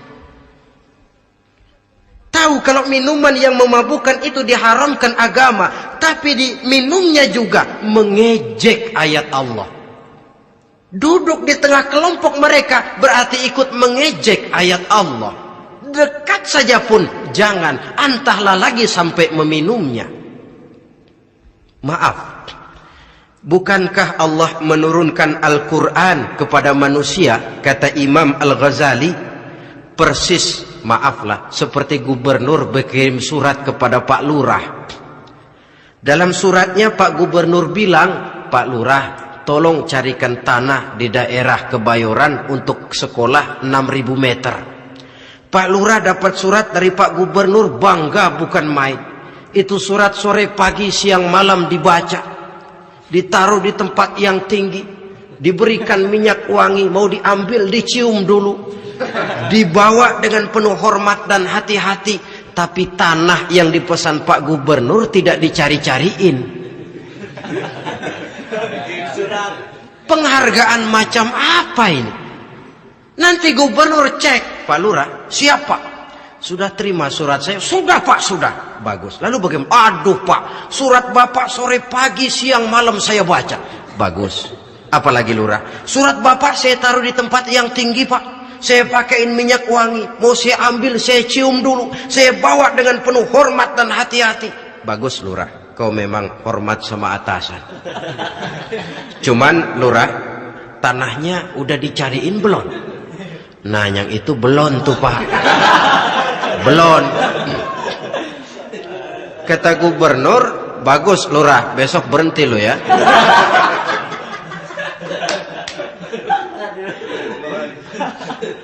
Membacanya memang penting, al-muta'abbad bitilawatihi, beribadah dari sebab membacanya. Tapi setelah kita baca, kita tahu isinya, what next? Mau apa kita dengan isinya itu? Jangan yang kita baca kita injak-injak. Itulah ironinya, bagaimana Quran itu mau membawa keberkahan dalam hidup ini. Kalau yang kita baca sering kita injak-injak. Dalam kehidupan kita baca ayat, wa ahallallahu al-bai'a wa harramar riba. Allah halalkan jual beli, Allah haramkan riba, tapi renten ditelan terus.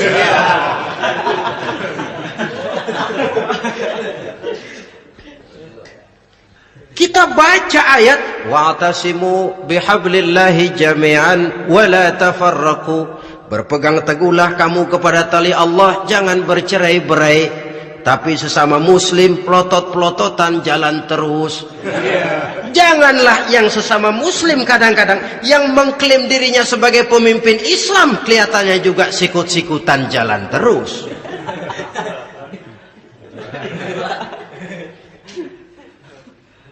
Sehingga tidak heran kalau orang bilang di bawah ngamalin ayat kursi sudah sampai di atas ayat hilang, tinggal kursi saja yang diamalin. Ironi dan menyedihkan.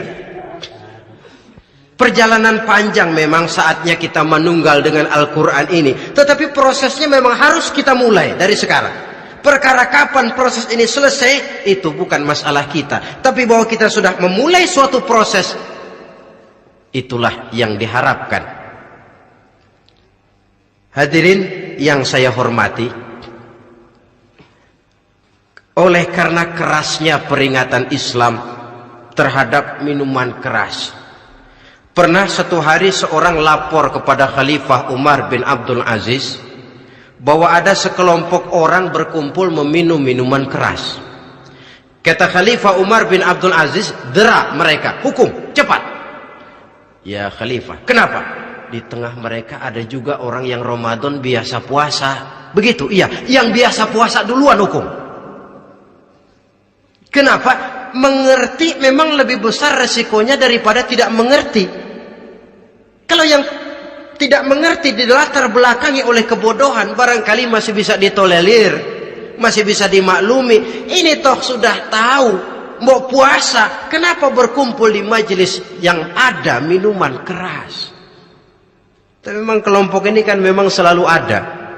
Kita lihat dalam masyarakat itu kan ada 4 kelas itu. Pertama, ada orang yang tahu perintah dan tahu larangan. Ini the first class, kelompok terbaik. Perintah tahu dia kerjakan, larangan tahu dia jauhi. Ini orang terbaik. Yang kedua, ada orang tahu perintah tapi tidak tahu larangan. Perintah tahu, larangan tidak tahu.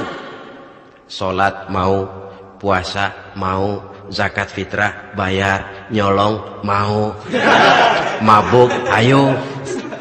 Perintah tahu tapi larangan tidak tahu, akhirnya semua dikerjain. Barangkali yang rada bingung malaikat bagaimana nyatatnya ini. Kotor absen. Gelas yang ada di hadapan saya ini, kalau semua diisi air putih macam ini, kan jelas bisa diminum orang. Kalau semua diisi bensin, jelas bisa diminum motor. Tapi kalau separuh diisi air putih, separuh diisi bensin, kacau. Kalau gelas yang ada di hadapan saya ini sepenuhnya diisi air putih, jelas bisa diminum orang. Kalau sepenuhnya diisi bensin, juga jelas bisa diminum motor. Yang repot kalau separuh diisi air putih, separuh diisi bensin. Kacau statusnya. Orang minum mabuk, motor minum pun mogok. Dijual juga tidak laku barang campuran. Inilah makna pernyataan Allah, wala talbisul haqqa bil batil. Jangan kamu campur adukan antara yang hak dan yang batil. Perintah dikerjakan, larangan pun dikerjakan juga. Kelompok ketiga, ada pula manusia yang tahu larangan tapi tidak tahu perintah. Larangan tahu tapi perintah tidak tahu. Jahat sama tetangga tidak, mencuri tidak, mabuk tidak, zina tidak, sholat tidak, puasa tidak, polos, semua serba tidak. Dan yang terakhir, kelompok keempat, perintah tidak tahu, larangan pun tidak tahu. Ini masuk kelompok makhluk gratis. Misalnya kambing, ayam, kerbau, itu kan makhluk-makhluk yang memang perintah tidak tahu, pun larangan juga tidak tahu. Nah, dalam hubungannya dengan ini, saya mengajak, marilah kita berusaha sekuat mungkin menjauhkan diri dari minuman keras yang jelas bahayanya dengan hidup tidak jauh dari bimbingan agama. Hadirin kaum muslimin rahimakumullah. Kawan seiring dan sejalan dari minuman keras, judi namanya. Saudara kembar barangkali. Yang satu sering menimbulkan yang lain, tetapi bukan tak jarang keduanya berjalan berdampingan. Posisi judi dan arak ini dalam Quran sama bahayanya. Apa sebab? Mentalitas judi adalah mentalitas circles, lingkaran setan. Artinya, yang menang biasanya ketagihan, yang kalah biasanya penasaran. Ini yang menyebabkan orang tidak mau berhenti. Kalau dia menang, dia ingin mencoba untuk menang dalam jumlah yang jauh lebih besar lagi. Kalau dia kalah, dia penasaran, kenapa hari ini kalah? Barangkali sial, besok malam saya tebus. Mental semacam ini memang sulit untuk berhenti. Kenapa judi diharamkan dalam Islam? Pertama, seorang muslim di dalam berusaha mencari harta, dia harus mengikuti sunnatullah. Kata kita orang muslim, hukum alam kata orang sekarang, natural of law bahasa kerennya. Berusaha menurut hukum kausal, memasuki rumah dari pintunya, menunggu suatu akibat dari sebab yang kita lakukan. Bahwa kalau begini, mesti begitu. Karena kita memang terikat oleh permainan yang disebut hukum alam ini. Hidup bukan undian, jangan mengharap untung besar tanpa mau peras keringat. Satu pagi, Khalifah Umar bin Khattab radhiyallahu an masuk ke masjid. Beliau lihat ada orang sedang berdoa khusyuk betul. Ditunggunya 2 menit, 3 menit, sampai 10 menit lebih belum juga selesai. Agak lama orang itu berdoa. Selesai berdoa, dihampiri orang itu oleh Sayyidina Umar. Beliau tanya, saudara, Lagi apa? Tadi itu. Berdoa ya khalifah. Minta kepada Allah? Tentu minta kepada Allah. Minta apa kamu? Minta rezeki. Sudah lama? Dari tadi habis sembahyang subuh. Dapat? Belum. Ya memang kata Sayyidina Umar, inna sama la tumtiru zahaban wala fiddatan. Langit itu tidak mungkin akan menghujankan emas, tidak mungkin pula menghujankan perak. Jadi orang dilarang duduk bermalas-malas menunggu keajaiban yang datang dari langit. Karena memang hidup ini bukan undian, jadi jangan mengharap untung besar tanpa mau peras keringat. Di dalam berusaha kita terikat oleh sunnatullah. Kalau begini sebab penyebabnya, akan begini akibat yang ditimbulkannya. Yang kedua, Islam menjadikan harta manusia itu sebagai benda berharga yang dilindungi. Mengambilnya dengan judi termasuk memakan harta orang lain dengan cara yang batil. Yang ketiga, judi itu sendiri dapat menimbulkan permusuhan dan pertentangan antara para pemain itu sendiri. Meskipun kelihatannya kompak duduk dalam satu meja yang saling berhadap-hadapan, yang kalah kelihatannya pasrah, tetapi kan itu cuma kulit permukaan. Batinnya bagaimanapun juga yang kalah itu tetap mendendam. Sedangkan yang kalah di samping mendendam juga mengomel, mencaci mungkin ya lawan bermainnya, ya mungkin juga dirinya sendiri. Dan yang keempat, judi itu merusak aktivitas hidup, membuat orang membuang waktu dengan tidak terasa, dan yang pada gilirannya melupakan orang kepada tanggung jawab. Wah, kalau sudah memegang kartu, konon kabarnya, saya sendiri alhamdulillah belum pernah, lupalah orang anak, lupalah orang kepada istri, lupalah orang kepada tanggung jawab. Waktu pun berlalu tanpa terasa. Apalagi kalau sudah diiming-iming oleh gambaran akan memperoleh keuntungan yang besar. Termasuk di dalam judi itu undian, apapun namanya.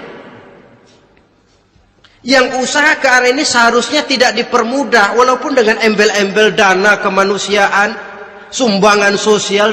Saya tidak begitu yakin, saudara, bahwa bangsa Indonesia ini sudah begitu menipis rasa kemanusiaannya, sehingga untuk berlaku sosial mesti diimbangi dengan hadiah sekian juta rupiah. Saya tidak percaya bahwa umat Islam di Indonesia sudah begitu tipis rasa kasih sayangnya kepada sesama, sehingga sulit mengeluarkan bantuan kalau tidak diimbangi dengan hadiah yang sekian puluh juta rupiah. Yang saya khawatir apa? Pada gilirannya di negeri ini akan makin banyak penghayal-penghayal kelas berat, tukang-tukang lamun kelas tinggi,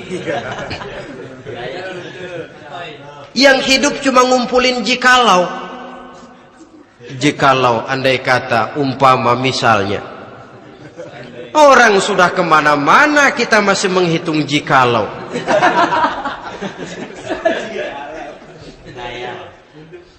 Orang boleh saja mengharap burung terbang tinggi, tapi punai di tangan jangan dulu dilepas.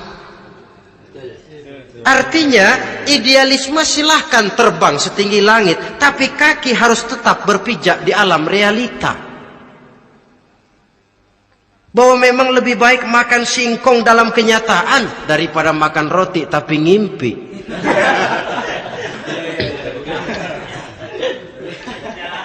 Kadang anaknya menangis, Pak minta jajan, ada uang 200 rupiah. Sudahlah sabar, kau jangan jajan, nanti bapak beliin kalau tembus 100 juta nih. Akhirnya yang 100 juta tidak, anak pun kelaparan. Bukankah akan jadi masalah bagi semuanya? Belum lagi rasa sayang kepada harta yang sudah dia miliki, entah itu tanah, rumah, kendaraan. Kalau sudah kadung kalah di meja judi, hilang rasa sayang kepada benda itu. Ada rumah-rumahnya dilelang, ada kendaraan-kendaraan jadi taruhan. Ada jam tangan pun copot tanpa terasa. Maka berapa banyak rumah tangga berantakan, istri minta cerai, orang jadi nekat merampok, orang jadi nekat mencuri, korupsi kalau dia pejabat. Akibat apa ini? Pengaruh yang namanya judi. Saudara kaum muslimin, ma'asyiral muslimin rahimakumullah. Itu sebabnya di dalam surah Al-Maidah ayat 90 Allah menekankan, innamal khamru wal maisir wal ansab wal azlam rijsun min amali syaitan fajtanibuhu la'allakum tuflihun. Sesungguhnya arak, judi, berhala, mengundi nasib itu rijsun. Ya Allah, jarang benar Quran menggunakan kalimat rijsun. Rijsun ini sudah merupakan puncak kekotoran. Bapak moyangnya najis, itu rijsun. Rijsun, kotor. Sudah kotor ditambah pula min amali syaitan, pekerjaan setan. Fajtanibuhu, jauhi. Jangan sampai main, dekat saja tidak boleh, jauhi. La'allakum tuflihun, jikalau kamu mau menjadi orang-orang yang beruntung. Sejarah tidak pernah mencatat ada orang jadi miliuner karena judi. Sejak David Rockefeller sampai Aristotle Onassis, orang-orang kaya top di dunia, mereka kaya bukan karena judi, tapi karena kemauan peras keringat, banting tulang, mau memulai sesuatu dari kenyataan yang real di depan mata. Sebab apa? Hidup ini memang perjuangan. Janganlah kita ingin hidup dengan satu prestasi, ingin tetap hidup seperti apa adanya sekarang ini saja, toh kita harus berjuang. Apalagi ingin hidup lebih baik, lebih terhormat, lebih mudah.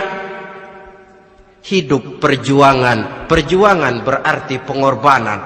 Berani hidup artinya berani berjuang. Berani berjuang maksudnya rela berkorban. Takut berkorban, jangan berjuang. Tidak mau berjuang, berhenti hidup. Itu logika. Dan bagaimanapun saya yakin lebih baik berkorban daripada menjadi korban. Kalau sekarang kita berkorban, peras keringat, banting tulang, berusaha secara sunnatullah untuk menghidupi anak, istri, keluarga, pada satu saat kita tidak akan menjadi korban kebrutalan anak-anak kita sendiri kalau mereka dibesarkan dan tumbuh berkembang oleh hasil yang diperoleh dari meja judi. Ayat 91 Al-Maidah ini lebih memperkuat lagi. Kalau itu arak, judi, berhala, mengundi nasib adalah perbuatan setan, sebenarnya setan mau apa sih? Ayat 91 menegaskan, innama yuridu syaitanu ayyuqi'a bainakumul adawata wal baghdha'a fil khamri wal maisir. Yang dimaui setan itu tidak lain supaya dengan arak dan dengan judi timbul rasa permusuhan, sikap memusuhi, saling marah di antara kamu. Coba, biasanya dalam meja judi sudah loyo, waktu juga sudah berlarut-larut. Yang menang mau berhenti, apa yang kata yang kalah? Berhenti dah, gue wacok loh. Enak bener, gue lagi kalah, lo berhenti. Coba, kira-kira kapan akan selesai permainan? Akan timbul permusuhan, akan timbul rasa dendam kesumat yang ditanamkan oleh setan.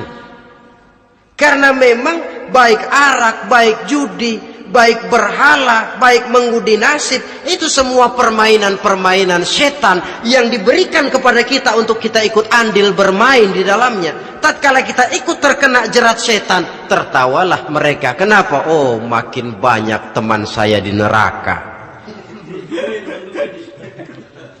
Maaf, setan itu kan sudah tahu vonisnya.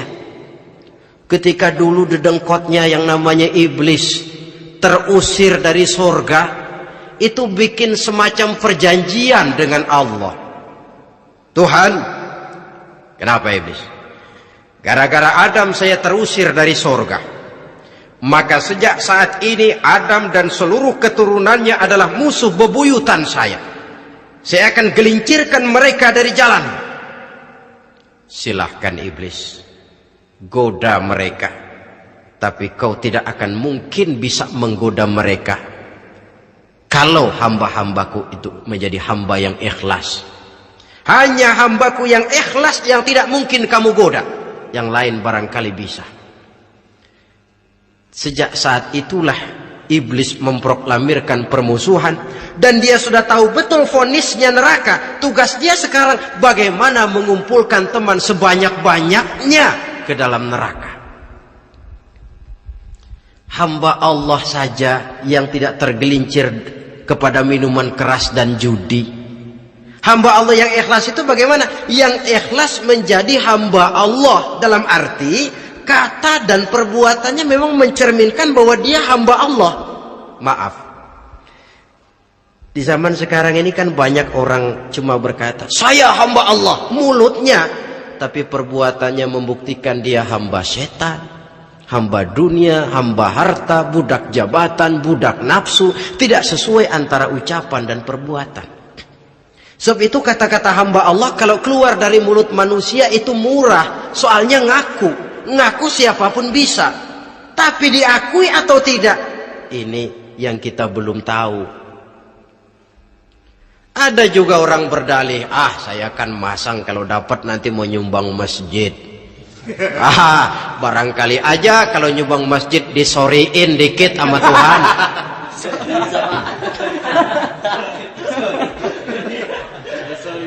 Apa bisa begitu? Saudara, kita tidak mungkin mencuci kain dengan air najis. Innallaha thayyibun, kata Nabi, la yaqbalu illa thayyiba. Allah itu baik dan hanya menerima yang baik. Bahwa dalam Islam tujuan yang baik harus dicapai dengan prosedur yang baik. Bahwa niat menyumbang masjid bagus, tapi hasil daripada judi atau undian tidak akan menyampaikan kita kepada tujuan itu. Tidak boleh mencuri kain walaupun niatnya untuk sholat. Kalau nyolong kain niatnya buat sembahyang, dimaafin kali. Walaupun sholatnya sah, mencuri kainnya tetap saja dosa. Islam tidak menghalalkan segala cara untuk mencapai suatu tujuan. Bahwa tujuan yang baik harus dicapai dengan cara yang baik juga. Dan penyakit judi ini juga bukan penyakit baru. Sejak dulu masa jahiliyah judi mereka, saya kira kalau Las Vegas, kota judi Amerika saja barangkali masih kalah dengan cara judi jahiliyah dulu. Mereka kalau sudah judi itu uang. Habis uang ada punya tanah pasang taruhan. Habis tanah ada rumahnya dipasang. Apalagi yang ada? Ternak unta dipertaruhkan. Harta habis, rumah ludes, kebun binasa, ada istri juga dipasangin. Judi.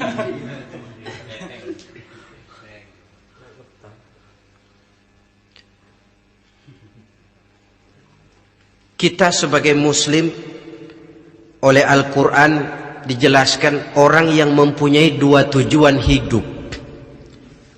Pertama tujuan jangka pendek, yang kedua tujuan jangka panjang. Tujuan jangka pendek dunia dan seluruh isinya. Tujuan jangka panjang adalah akhirat dan ridho Allah. Ini yang terpantul dalam doa setiap kita. Rabbana atina fid dunya hasanah wa fil akhirati hasanah. Tercapai tujuan jangka pendek fid dunya hasanah, dan tujuan jangka panjang wa fil akhirati hasanah. Untuk mencapai tujuan jangka pendek, merangkul dunia dan seluruh isinya, apa yang jadi modal utama?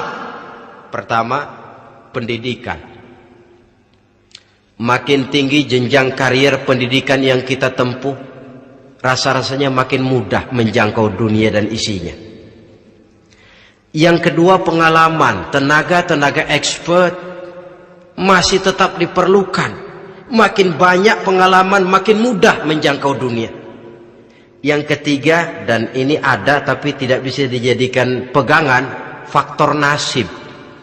Faktor kebetulan ada, tapi tidak bisa dijadikan pegangan mutlak. Pendidikan, pengalaman, ingin menjangkau fid dunya hasanah, ini modal utama. Lalu untuk mencapai fil akhirati hasanah, prestasi ibadah. Bagaimanapun tinggi pangkat dan jabatan kita, bagaimanapun banyak gelar kita sandang, tanpa prestasi ibadah, nol besar kita dalam pandangan Allah. Itu sebabnya kita sholat. Jadi tidak beralasan kalau orang ditanya, kenapa sih kamu nggak sholat? Ah, tetangga saya sholat melarat terus. Memang sholat itu bukan untuk mencari uang kok. Kalau ada orang yang rajin sholat, rezekinya kelihatan lancar, itu cuma sekedar persekot. Uang muka, cashnya tetap di akhirat nanti. Efeknya apa? Karena kita punya tujuan jangka panjang, mengharap ridho Allah di akhirat, cara kita mencapai tujuan jangka pendek dibatasi oleh pertanyaan, Allah ridho apa enggak? Kita cari uang, tapi pertanyaan pokok, Allah ridho enggak cara ini? Kita mengejar kedudukan, tapi Allah ridho enggak dengan cara ini? Ini yang menyebabkan kita lantas tidak lalu menghalalkan segala cara. Yang penting tujuan tercapai, cara apapun halal. PKI kan cuma PKI yang berprinsip asal tujuan tercapai, cara apapun halal. Dan kita sudah sepakat PKI dan seluruh ajarannya tidak berhak hidup di bumi Pancasila ini. Cuma jangan sekedar PKI-nya dikutuk tapi ajarannya dipakai.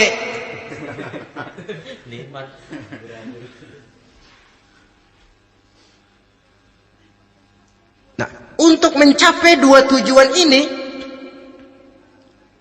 Islam mengajarkan sistem keseimbangan. Sehingga Nabi sabdakan, "I'mal lidunyaka ka'annaka ta'ishu abada wa'mal li akhiratika ka'annaka tamutu ghada." Bekerjalah buat duniamu seolah-olah kau akan hidup untuk selamanya, tetapi bekerjalah untuk akhiratmu seolah-olah kau akan mati besok.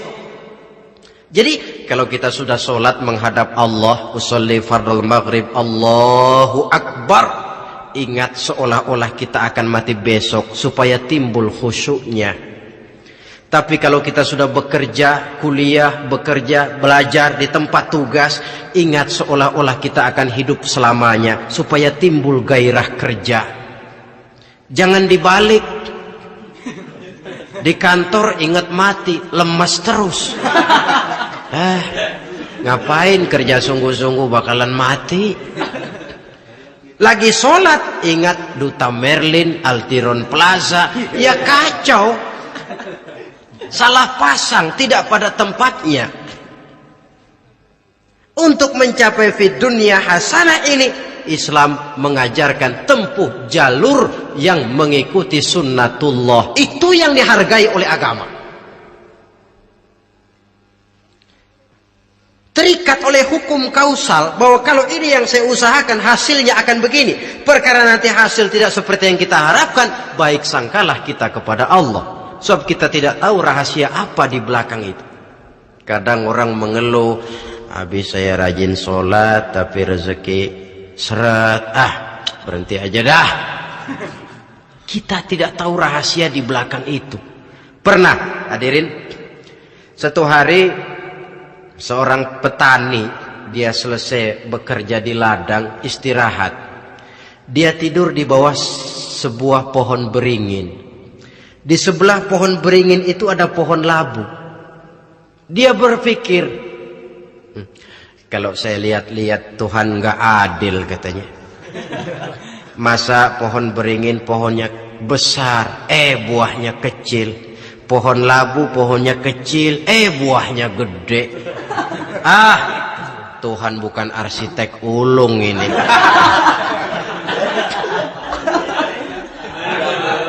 Mestinya supaya enak dilihat, beringin yang pohonnya besar buahnya sebesar buah labu. Pohon labu yang pohonnya kecil buahnya kecil saja sebesar buah beringin. Tidak adil Tuhan. Baru dia selesai berpikir Tuhan tidak adil, jatuh sebutir buah beringin tepat menimpa hidungnya. Dia terkejut. Astagfirullahalazim. Kalau begitu saya sadar katanya, Tuhan benar-benar adil. Coba kalau buah beringin segede buah labu, waduh, kayak apa muka saya ini?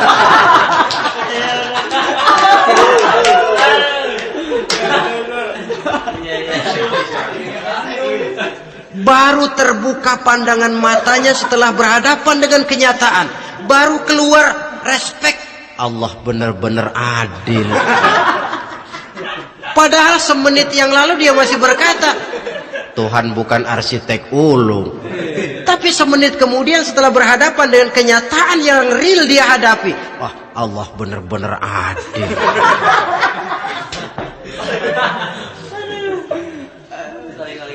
Itulah kehidupan ini.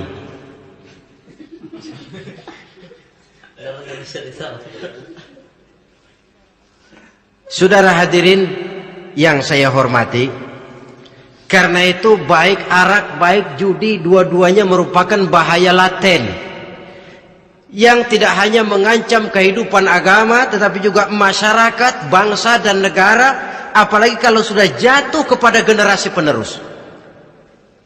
Dan yang bagaimanapun juga saya berpikir sebenarnya remaja, pemuda, pemudi kita cuma korban dari suatu sistem. Sebab ini merupakan tanggung jawab bersama.